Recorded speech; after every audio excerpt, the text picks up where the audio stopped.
everybody?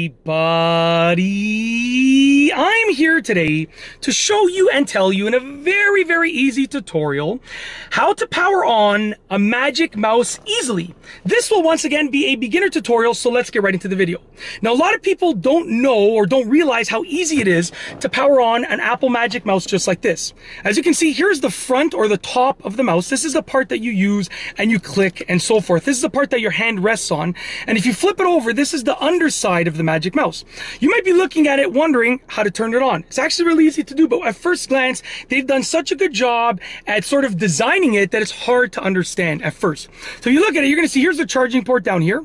These are like these sliders that will allow the mouse to slide more easily. This is the opening where like that laser goes through to actually track where you're moving with regards to the Magic Mouse itself. And right over here, what's kind of blended in and almost just looks like an indentation is the power switch right here.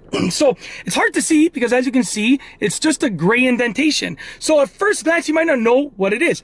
When you flip it up, it turns green. That's how you power it on. But when it's down and it's in the off position, it's hard to see what it actually is. So in order to turn the Magic Mouse on to power it on, you just have to take that switch and you have to flip it up. When it's green, then it's powered on. Now, just a quick note, if there is any dirt or debris caught in there, it's going to prevent the switch from going up. So obviously, as you're moving it, the mouse over and over again, you might get dirt or debris caught in there, right? Or in the charging port. If it's not powering on, a couple things can be going wrong with it, but essentially make sure that this is free and clear of any dirt or debris, because if it only goes up halfway, it's not going to power on. You need it to go up all the way like that. And when you see green, green is serene, and that means that it's powered on. I just made a rhyme all the time.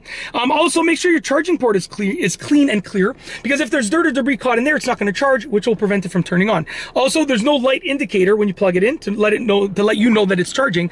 So in order to know that it's charging, you have to look at the computer through the connection to the mouse on the computer and see the charge level and see if that charge level increases. If the charge level increases, then you know that the mouse is charging. Okay, so that is essentially it. With regards to how to power on a Magic Mouse easily, a beginner tutorial, that's how to do it. You just take this right here and you flip it up so that you see green. That's it. If you like this video tutorial / demonstration / explanation, please be sure to give it a thumbs up. Let me know what you think down below as a comment, and of course be sure to subscribe for more great videos just like this one. And that's all I have for you today. Thanks for watching.